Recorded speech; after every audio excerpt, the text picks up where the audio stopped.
ABP news में आपका स्वागत है। आपके साथ मैं हूं सुमेरा खान। वक्त है बड़ी बहस का। महंगाई को लेकर हर तरफ हाहाकार मचा हुआ है। आलू और प्याज की कीमतों को लेकर शहर शहर में विरोध प्रदर्शन हो रहा है। सरकार की समझ में नहीं आ रहा है कि कैसे कीमतों को काबू में किया जाए। कल वित्त मंत्री अरुण जेटली कह चुके हैं कि बर्दाश्त से बाहर है महंगाई पर कल मंत्रियों की बैठक भी होने वाली है। लेकिन बड़ा सवाल ये कि प्याज की कीमतें आखिर कम क्यों नहीं हो रही हैं। नरेंद्र मोदी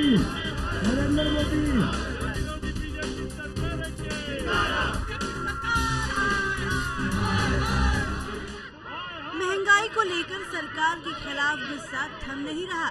दिल्ली से लेकर बैंगलोर तक लोग प्रदर्शन कर विरोध जता रहे हैं।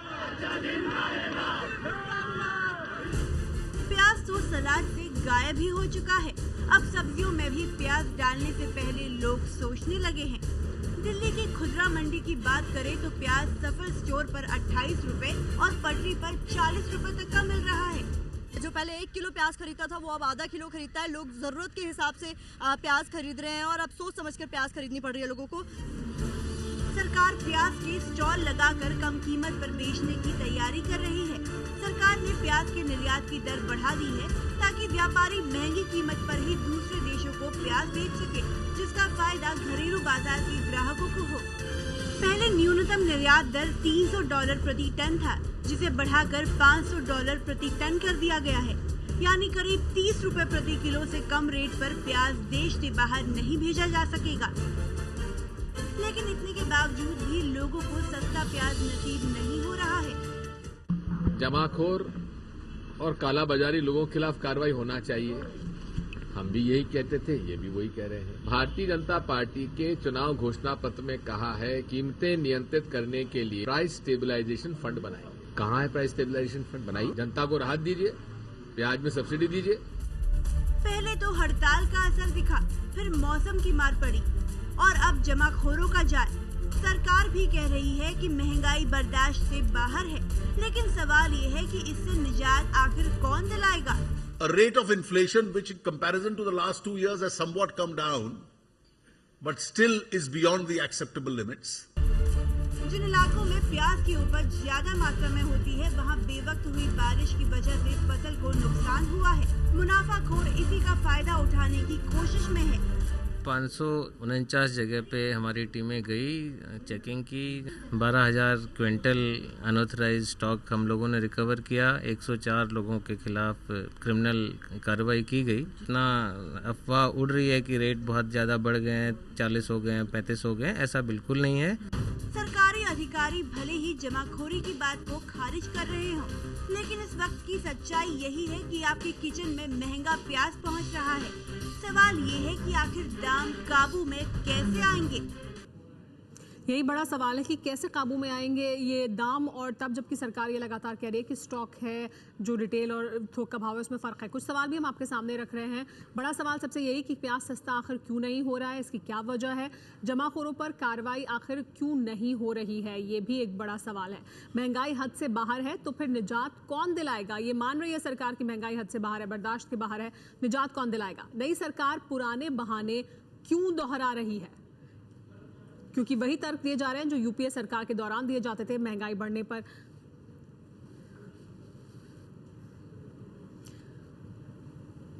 हमारे साथ सभी मेहमान मौजूद हैं इस मुद्दे पर चर्चा करने के लिए। कुछ और मेहमान भी हमारे साथ जुड़ेंगे। हमारे साथ मौजूद हैं दिलीप पांडे जी, आम आदमी पार्टी से। सबसे पहले दिलीप पांडे जी, आपसे शुरुआत करूंगी। हमारे साथ मीम अफजल साहब और बाकी लोग भी मौजूद हैं।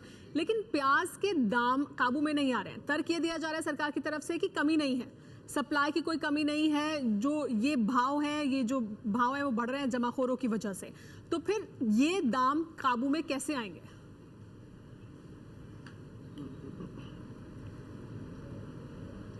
देखिए सुमेरा जी, कोई रॉकेट साइंस नहीं है। सत्ता में आने से पहले मुझे पूरा विश्वास है कि भारतीय जनता पार्टी के नेतागणों को ये पता रहा होगा कि हमारे देश में सप्लाई चेन मैनेजमेंट की क्या स्थिति है।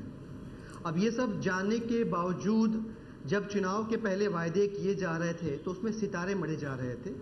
चैनलों पे डिबेट हुआ करती थी तो भाजपा के प्रवक्तागण आते थे और दावे के साथ ताल ठोक के कहते थे कि एक बार सरकार बन जाने दीजिए, 30 दिनों के अंदर महंगाई की नाक में नकेल डाल के नीचे लेके आ जाएंगे। अरुण जेटली जी आते हैं और बयान देते हैं कि महंगाई बर्दाश्त से बाहर है और वही गोवा के जो उनके मंत्री विधायक हैं जी। वो फुटबॉल देखने ब्राजील चले जा रहे हैं। तो आप इन सब चीजों से अंदाजा लगा सकते हैं कि कितनी गंभीर है ये सरकार महंगाई को लेके। और महंगाई सिर्फ प्याज के रास्ते से आपके घर पे नहीं आ रही है, बहुत सारे रास्तों से आपके जेब पे हाथ डाल रही है, आपके किचन पे हाथ डाल रही है और आपका जीना दुभर कर रही है। हम बात कर रहे हैं कई तरह की महंगाइयों की, जहां पे रेल फेयर को बढ़ा दिया गया है। अभी 7 तारीख से बिजली के दाम बढ़ने वाले हैं और ये सारी चीजें इनके मैनिफेस्टो के वायदे के खिलाफ हैं, अगेंस्ट हैं। ठीक है, हमारे साथ इसके अलावा मौजूद हैं प्याज के एक्सपर्ट भी, उनसे जानते हैं। चंगदेव राव होलकर मौजूद हैं जो प्याज मामले के एक्सपर्ट हैं। होलकर जी, आपसे जानना चाहेंगे कि प्याज की कीमतें काबू में कैसे आएंगी? प्याज की कीमतें अभी काबू में नहीं आने वाली है। इसका मतलब ये है कि इस साल प्रोडक्शन बहुत ही था अच्छा, लेकिन मार्च में जो बारिश और ओले गिरे उसके वजह से प्याज 40-50% डैमेज हो गई है। तो हमने MAP 300 के बदले $1000 भी कर दिए तो भी रेट नीचे नहीं आएंगे। इसका उस पर कंट्रोल नहीं हो सकता है MAP की वजह से। होलकर जी, आप ये कह रहे हैं कि प्याज की सप्लाई में कमी है? अभी भी वैसे प्याज की सप्लाई में कमी है, इस वजह से दाम बढ़ रहे हैं। क्योंकि सरकार ये कह रही है कि प्याज की सप्लाई में कोई कमी नहीं है, ये जो दाम है वो जमाखोरों की वजह से बढ़ रहे हैं। तो आपके मुताबिक क्या यही वजह है? नहीं, बिल्कुल नहीं है। जमाखोर कोई नहीं है। अभी कोई ट्रेडर अपना माल लेके ज्यादा जमाखोरी नहीं करता है, क्योंकि वो पेरिसेबल आइटम है। ज्यादा जमाखोरी करके उसको कोई फायदा नहीं होने वाला है। वैसे भी ज्यादा जमा रखेंगे तो वो खराब हो जाता है। तो क्या वायदा कारोबार एक वजह है? ये जो अभी सप्लाई और डिमांड की बात चल रही है जी, उसमें ये है कि ऑलरेडी महाराष्ट्र में जब क्रॉप अच्छी थी, बहुत बढ़िया थी, कि बल्कि ज्यादा थी, लेकिन जो ओले और बारिश की वजह से थोड़ा खराब हो गई और 30-40% तो खराब हो गई है। हमारे साथ अभी तो पोजीशन ये है कि जी, तो मतलब आप ये कह रहे हैं कि सरकार कुछ भी कहे लेकिन ज्यादा सरकार कुछ भी कहे, लेकिन वजह आप ये कह रहे हैं कि क्योंकि फसल खराब हुई है इस वजह से दाम बढ़ रहे हैं। संबित पात्रा जी, फिर आपकी सरकार ये तर्क क्यों दे रही है कि सप्लाई है? चंगदेव होलकर जी कह रहे हैं कि सप्लाई में कमी आ गई है, प्याज खराब हुई है, इस वजह से दाम बढ़ रहे हैं। आप उत्पादन कम हुआ है, आप ये कह रहे हैं कि सप्लाई में कोई कमी नहीं है। नहीं, देखिए, मैं आपके पास रिपोर्ट लेके आता हूँ जो अभी नेशनल सर्वे ने रिलीज किया है, प्याज और आलू के सबके रिपोर्ट है इसमें।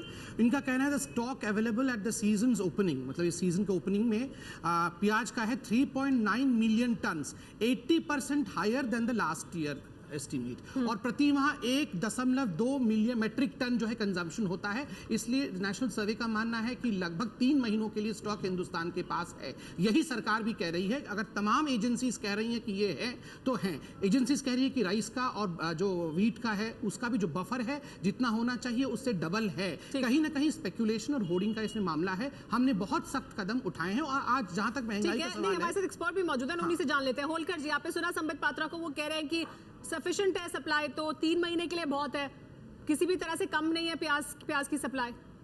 इसलिए र्यूमर मॉन्गरिंग बिल्कुल ना की जाए, स्पेकुलेशंस बिल्कुल ना की जाए।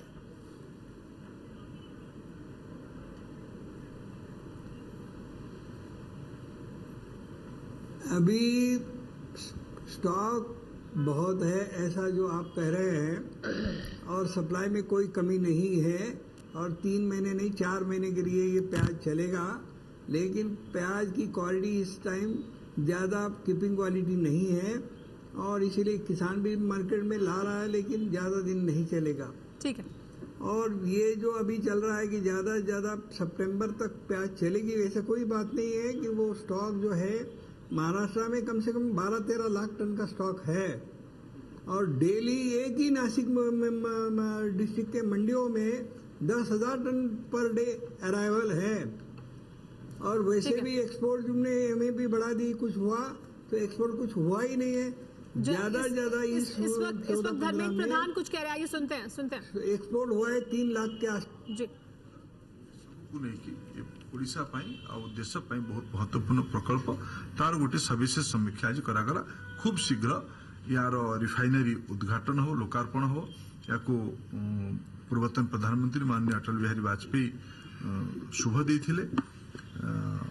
वर्ष शेष सुधा या लोका रिफाइनरी को लेकर जानकारी दे रहे थे धर्मेंद्र प्रधान। वापस रुक करते हैं हमारी बहस का। हमारे साथ देवेंद्र शर्मा जी भी मौजूद हैं, कृषि विशेषज्ञ हैं। देवेंद्र शर्मा जी, अगर कम की जा सकती है कीमत, जैसे कि सरकार कह रही है कि पर्याप्त संख्या में है मौजूद, अभी जो एक्सपोर्ट प्राइस है उसको भी बढ़ाया गया है, क्या ये काफ़ी है कदम? और कदम क्यों नहीं उठाए जा रहे हैं? प्याज की कीमत कम क्यों नहीं हो रही है? पहले तो मैं पात्रा साहब से बिल्कुल सहमत हूँ कि सप्लाई में कहीं कमी नहीं है इस देश में, और ये जो ट्रेड है ये आज की बात नहीं है, ये पहले भी कहती आई है कि साहब सप्लाई कम है और पैदावार कम हुई है। ऐसा कभी नहीं होता है, कभी मतलब ज़्यादा नहीं होता है। जब पिछले साल देखें, आपको याद होगा 2013 में मात्र 4% एरिया कम हुआ था प्याज का और 100 रुपये तक प्याज का दाम गया था। और ये भी हम जानते हैं कि किसानों से वो 1 रुपये पे लिया गया था और वह 100 रुपये पे बेचा गया था। ये भी कई टेलीविजन चैनल ने उसके ऊपर स्टिंग ऑपरेशन बाद में किए हैं जी। लेकिन सच्चाई ये है कि अभी भी कहीं कमी नहीं है। 15% ज़्यादा पैदावार हुई है लास्ट ईयर से, और 15% में अगर शॉर्टफॉल हो भी गया, जैसे ये कह रहे हैं कि अप्रैल और मार्च में जो क्रॉप्स रह जाती हैं उसमें जो एंड के टाइम सरकार क्या कदम उठा सकती है? तब भी 15% है वो पिछले साल के बराबर तो होनी चाहिए। सरकार क्या कदम उठा सकती है? बात ये कि इस पर क्या होना चाहिए जी, ये मेरा मानना है कि सरकार का जो कदम है एक्सपोर्ट का वो बिल्कुल गलत है, क्योंकि होना ये चाहिए कि कभी भी आप जिस कमोडिटी को भी एक्सपोर्ट करते हैं उसको एडॉकिज्म जो डिसीजन लिए जाते हैं वो गलत होते हैं। चाहे वो प्याज की दाम हो या चाहे वो आलू के दाम हो, ये गलत तरीका है, ये कभी नहीं होना चाहिए। अगर आपने एक बार अलाउ कर दिया कि हम एक्सपोर्ट करेंगे इतनी क्वांटिटी, तो उसको प्लीज कंटिन्यू करिए। जहां आपको स्ट्राइक करना चाहिए वो है कि आप ये जमाखोरी का जो सिस्टम है एक्सप्लॉयटेशन का, उसको करिए। और अगर हम उस पर वाकई ही अपना शिकंजा कसते हैं तो मैं दावे से कहता हूँ कि महंगाई के जो हमारे प्राइसेस हैं वो कम हो सकते हैं। जमाखोरों पर सरकार को एक कॉन्फिडेंस बिल्डिंग करनी पड़ेगी, डंडा भी दिखाना पड़ेगा ट्रेड को, और लोगों को एक कॉन्फिडेंस बिल्डिंग जमाखोरों पर कार्रवाई होनी चाहिए, वहां कार्रवाई सबसे जरूरी है। हमारे साथ बीजेपी से संबित पात्रा जी मौजूद हैं। संबित पात्रा जी, जमाखोरों के लिए को आप जिम्मेदार ठहरा रहे हैं इन दामों के लिए जो दाम बढ़ रहे हैं प्याज के, तो फिर उनके खिलाफ कार्रवाई क्यों नहीं हो रही है? देखिए, जमाखोरों, खाली जमाखोर ही नहीं, मैं याद दिलाऊं स्पेकुलेशंस भी महत्वपूर्ण विषय है। और यहाँ मैं याद दिलाऊं कि देखिए, 1 वर्ष पहले, ठीक आज से 1 साल पहले प्याज 100 रुपए किलो भी बिक रहा था, उस हिसाब से अब बहुत कंट्रोल में है। मगर जहां तक होर्डर्स का सवाल आपने पूछा है, नरेंद्र मोदी जी ने स्पष्ट 1 हफ्ते पहले ही अपने भाषण में कहा है, हम निवेदन करते हैं स्टेट से कि वो स्पेशल कोर्ट सेटअप करें। तो आपके मुताबिक राज्य सरकारें कार्रवाई नहीं कर रही हैं? नहीं, क्यों नहीं? अभी 4 तारीख को मीटिंग है, जितने भी हमारे एग्रीकल्चर मिनिस्टर है सभी राज्यों के, उनको बुलाया गया है। बहुत सख्ती से इस विषय को रखा आप कह रहे हैं स्पेकुलेशन की बात कर रहे हैं, यानी वायदा कारोबार की, वो तो एक एग्जीक्यूटिव ऑर्डर से आपकी सरकार पूरा दूर कर सकती है। तो 4 तारीख को मीटिंग है ना, सभी को फेडरल स्ट्रक्चर को नहीं, सभी को वायदा कारोबार के लिए तो आपको स्टेट गवर्नमेंट को कॉन्फ्रेंस लेने की जरूरत है। लेते हुए इस विषय में किया जाएगा। एपीएमसी एक्ट से पेरिशेबल प्रोडक्ट्स को डिलिस्ट कर दिया गया है। होर्डर्स के लिए स्पेशल कोर्ट के लिए हिदायत दी गई है।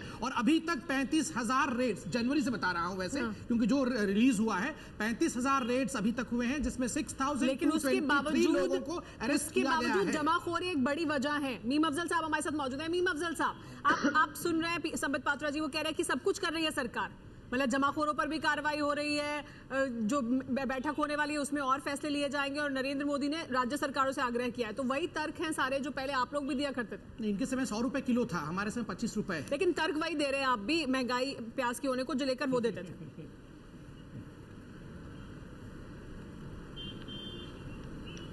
पहली बात तो संबित पात्रा जी गुमराह कर रहे हैं। अच्छा, 10 साल आपने किया, मैं अभी गुमराह कर रहा हूं। किलो प्याज का रेट एक दिल्ली के बहुत बड़े अखबार ने अपने फ्रंट पेज पे छापा था। उसी दिन सुन लीजिए, मैं ऐसी नहीं हवा में बात कर रहा हूं। टेलीविजन पर मैंने 67 रुपए प्याज खरीद करके उसकी रसीद के साथ दिखाया था कि ये गुमराह है। कल आपके लोगों ने भी ये कहा है कि मीडिया जो है प्राइस बढ़वा रहा है, और जो हैवक क्रिएट हो रहा है वो मीडिया की वजह से हो रहा है। मैं वही बात कह रहा हूं, अभी जो सुमेरा जी कह रही थी कि आप वही बातें कर रहे हो जो हम कहते थे, को आप कभी नहीं सुनते थे, लेकिन आज आपको सब कुछ वही कहना पड़ रहा है।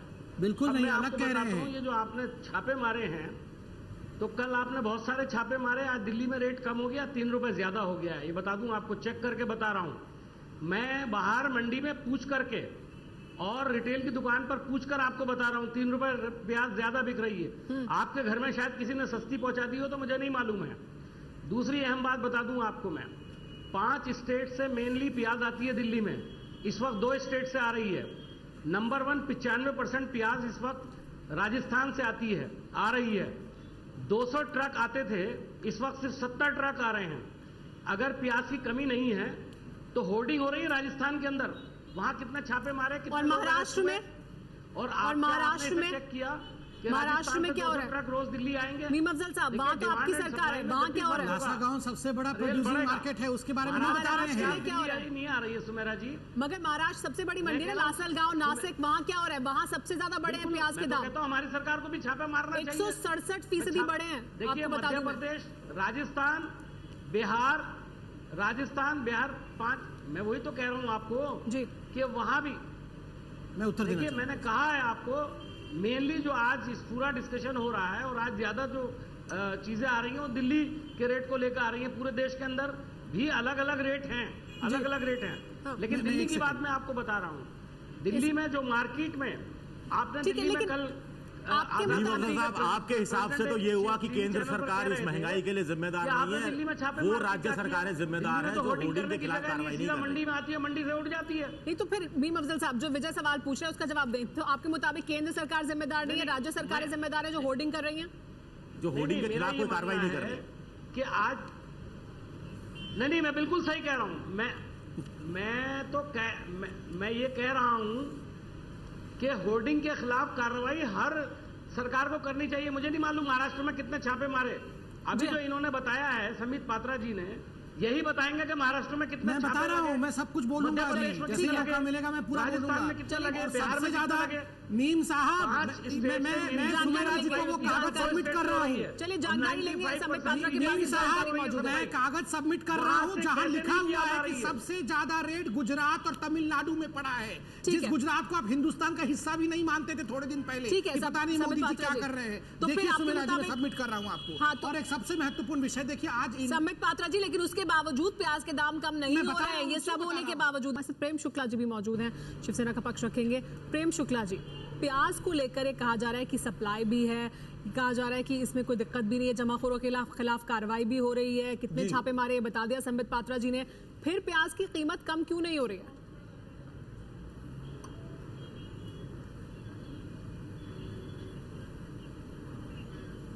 देखिए, कार्रवाई हो रही है, ये कहना भी जो है गुजरात में और तमिलनाडु का उन्होंने उदाहरण दिया, दिल्ली में हुई, लेकिन लासलगांव जो सबसे बड़ा जो प्याज सप्लाई का केंद्र है, महाराष्ट्र में आज भी हमारे कृषि मंत्रालय ने किसी प्रकार की कोई कार्रवाई नहीं की है। यहाँ food and civil supplies ministry ने कोई एक्शन नहीं लिया है। दरअसल पिछले 10 वर्षों से आदरणीय शरद पवार जी कृषि मंत्री के रूप में उन्होंने स्वयं स्पेकुलेशन वाली लॉबी को बढ़ावा दिया, मुनाफाखोरों का एक तंत्र खड़ा किया, और आज भी उसके वे संरक्षक के रूप में मौजूद हैं। इसलिए जब तक आप उनके खिलाफ कोई विधायक कार्रवाई नहीं करते, तब तक जो है वो प्याज, देखिए प्याज लासलगांव से चलता है 8 रुपए भाव में, 5 से 8 रुपए का भाव, एपीएमसी मार्केट में 15 रुपए भाव होता है और बाजार में 28 से 30 रुपए हो जाता है। तो ये जो सप्लाई चेन के बीच में जो ये लगातार कीमतें बढ़ती हैं, ठीक है, तो सबका जब तक आप वैज्ञानिक अध्ययन करके उपचार नहीं करेंगे। आपको रोकूंगी, रविशंकर बोल रहे हैं इस वक्त प्याज पर ही वो कुछ कह रहे हैं, सुनते हैं क्या कह रहे हैं। जी प्रेम शुक्ला जी, बात को पूरी करिएगा। बात Committee of the Cabinet has decided that onion and potato must be brought within the purview of the stock holding limits under the Essential Commodities Act. सरकार को ऐसी शिकायतें आ रही थी कि पर्याप्त उपलब्धि के बावजूद इन दोनों जो प्याज और आलू है इसकी कीमत बढ़ रही है। होर्डिंग की भी शिकायतें आई थी और आपकी जानकारी के लिए लगभग 6 राज्यों ने भी आग्रह किया था कि ये नोटिफिकेशन होना चाहिए। तो कैबिनेट ने प्राथमिकता के आधार पर कार्रवाई करते हुए फैसला किया है। ये नोटिफिकेशन जल्दी ही इश्यू होगा और कैबिनेट ने अपेक्षा की है कि राज्य सरकारें इसके बाद सघन, प्रभावी और प्रामाणिक कार्रवाई करेंगी। जो होर्डिंग ब्लैकमेलिंग होती है उसको रोकने के लिए आलू और प्याज के संबंध में कठोर कार्रवाई भी की जाएगी। ये नोटिफिकेशन अभी 1 वर्ष के लागू रहेगा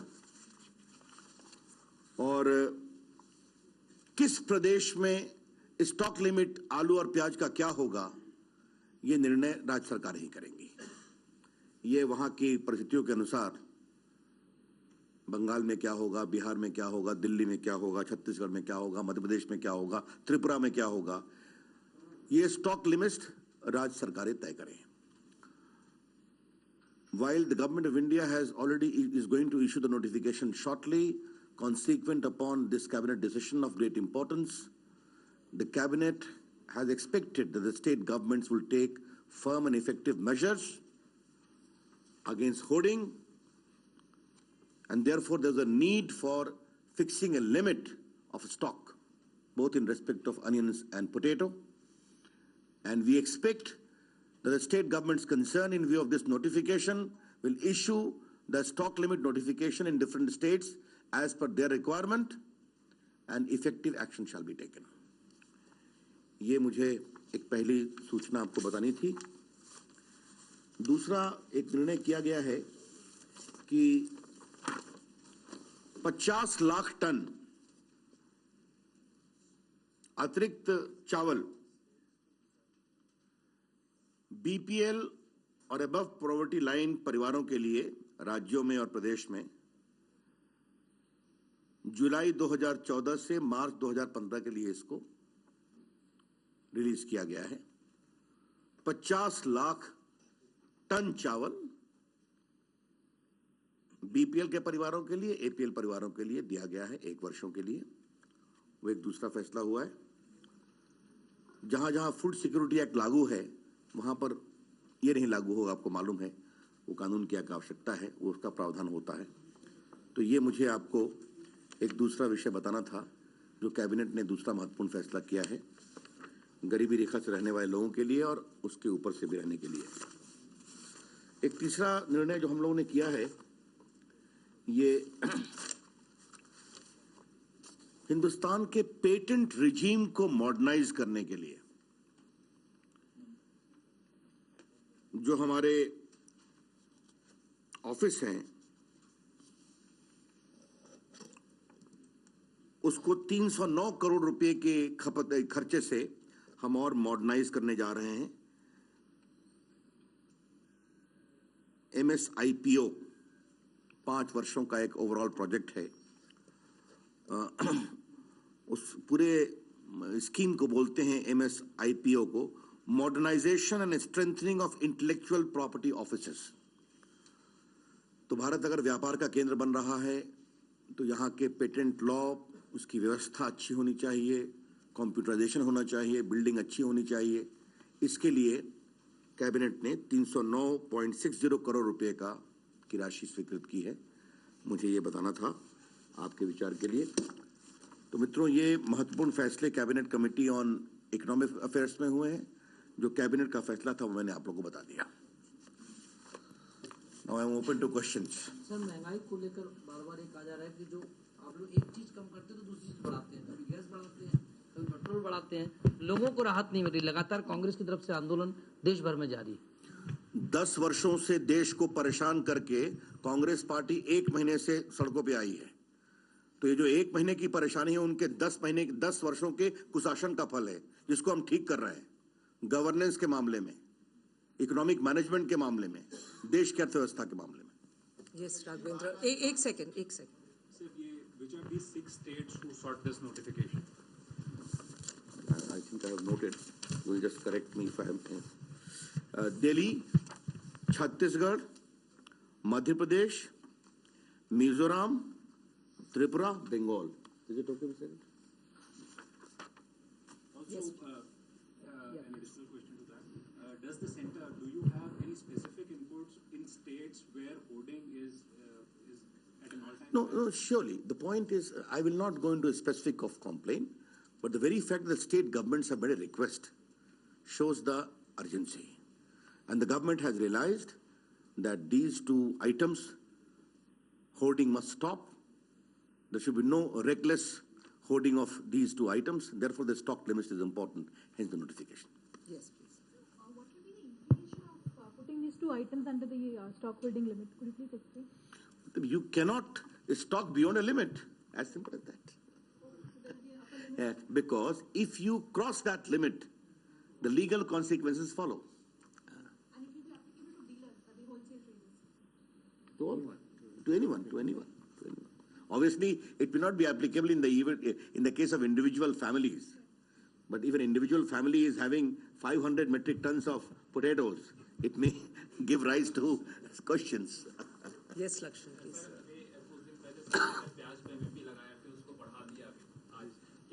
आने वाले दिनों में जरूरत पड़ने पर प्याज और आलू के एक्सपोर्ट पर सरकार पाबंदी भी लगा सकती है, क्योंकि जिस तरीके से कीमतें लगातार बढ़ रही हैं। इस विषय पर मैं कुछ नहीं टिप्पणी करूंगा, ये परिस्थितियों पर निर्भर करता है। हमें ऐसा लगता है कि देश में पर्याप्त मात्रा में प्याज भी है, पर्याप्त मात्रा में आलू भी है। आवश्यकता है उसकी होर्डिंग नहीं हो, आवश्यकता है जनता के लिए उपलब्ध रहे। इसलिए आज जो हमारी कार्रवाई है, हम देश को यह आश्वस्त करना चाहते हैं, पैनिक करने की जरूरत नहीं है। जो भी आवश्यक कार्रवाई होगी कर रही है, और हमारी सरकार कीमतों को कम करने के लिए कटिबद्ध है। He asked earlier.